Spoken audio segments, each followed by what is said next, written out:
Right then, not a bad drive to start the day off there, but there was one little problem with that golf swing. It's done okay. I've lost a little power out of it, and it had a bit, probably too much shape on it, but there was all caused by one problem, and in today's lesson we're going to solve that. So let's get stuck in right now. So welcome back if this is one of your regular lessons, or welcome if this is one of your first lessons. Today we're going to be looking at the transition of the golf swing, especially with the driver, because what I find when people come to me for lessons is that they're getting it slightly wrong. They can make a great backswing.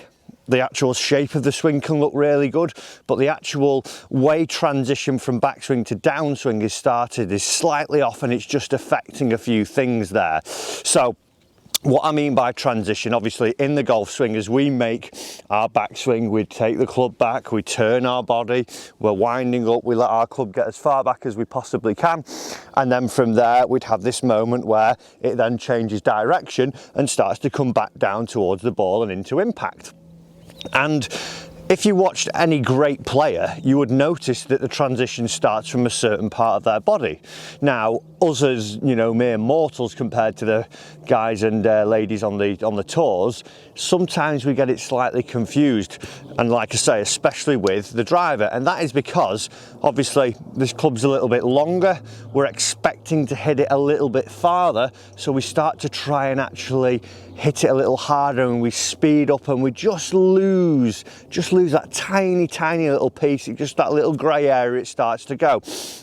And what I would see from a lot of people, if we were to slow down that swing that I made there just to start the video off, what we may have noticed, and it's pretty hard to pick up, you might not see it, but as I get to the top of my downswing, the first thing to fire and to actually start the downswing was the hands. So as I reach here, I've curled up, I've got my chest turning about 90 degrees to the target, then I've got my hips turning about 45 degrees. I see my hands getting nice and high behind my head.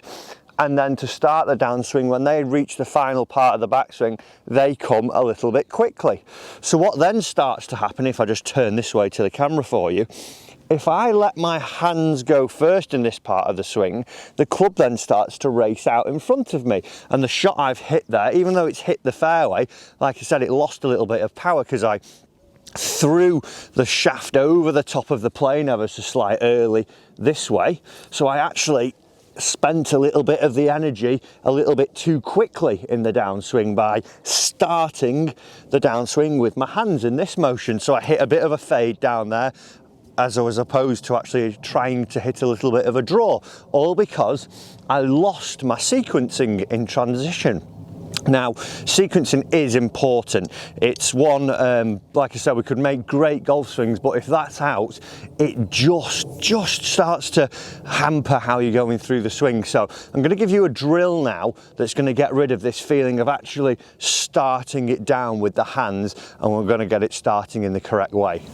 So if we were to watch any of the tour players, what we would see is they get up to the top of their backswing, just about as they're about to finish the backswing. What we would see is that actually their lead hip or the belt buckle starts to actually just move towards target. Even as this club just is approaching the top, we'd see this moment of separation where the lower half is starting to actually start the downswing. Now, some people, you'll hear the tip of, I think, when they get up to the top, they say they want to pull the handle down, they want to actually drag it down a little bit like this. And for me, it's not a great idea, because what that starts to do is almost shut down your lower half, shut down your torso, and everything's done with the hands. You're aiming and you're sort of thinking about the handle and dragging it forward. So that starts to get us into this position of getting a little bit out of sync and throwing it off. What I found with one of my lessons the other day, Andy,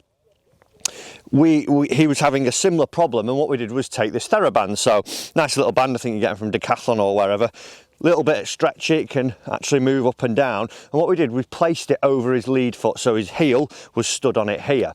And then what we got him to do was just put his lead hand through it like this, so it's running through his palm, and then take his normal grip on his golf club. And what we would see, as you're standing to it, the band now goes quite slack. We see here that as I'm gripping it, that band has got quite a little bit of looseness in it. Then, as I get up to the top of my backswing, we start to see it stretch. So we see up to this point now, I've got some real stretch. And what we found very early on with Andy, when he was making his initial swings, he'd get it stretched, but it would lose all its stretchiness quite quickly because he was starting the downswing with his hands. So what I wanted to get Andy to feel was, as he was starting to make his golf swings, I wanted him to again take the band in his hand. I think a great way to do it is just to your bottom two fingers there. Take your normal grip, and then we were making the sewing up to the top, and what we wanted to try and do now was actually feel that he kept the stretchness of the band here, felt it really tugging, but then he had to feel that he was pushing his belt buckle forwards to start the downswing while still keeping the actual stretch in the band here, as opposed to lose it very quickly.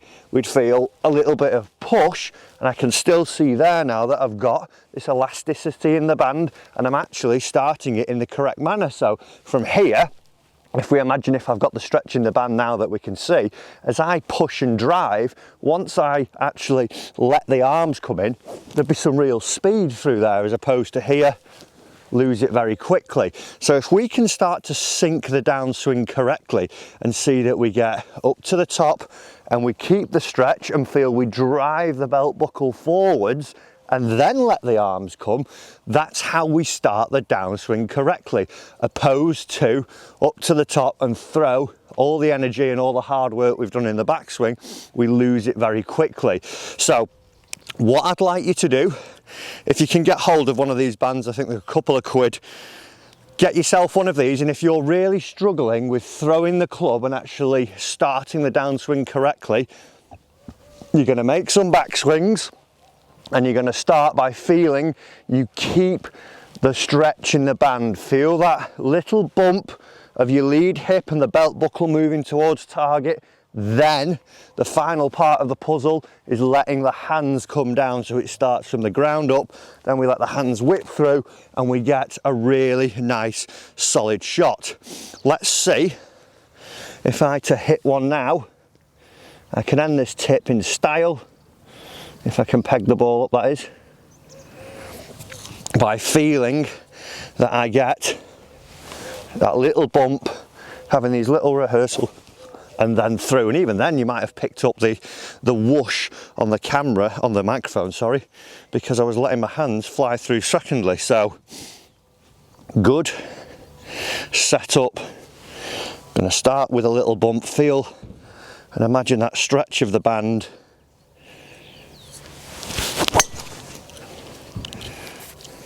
Beautiful, a far better strike there, and a tiny little draw it looked like into the sun there. So a great way to get your downswing started correctly, guys.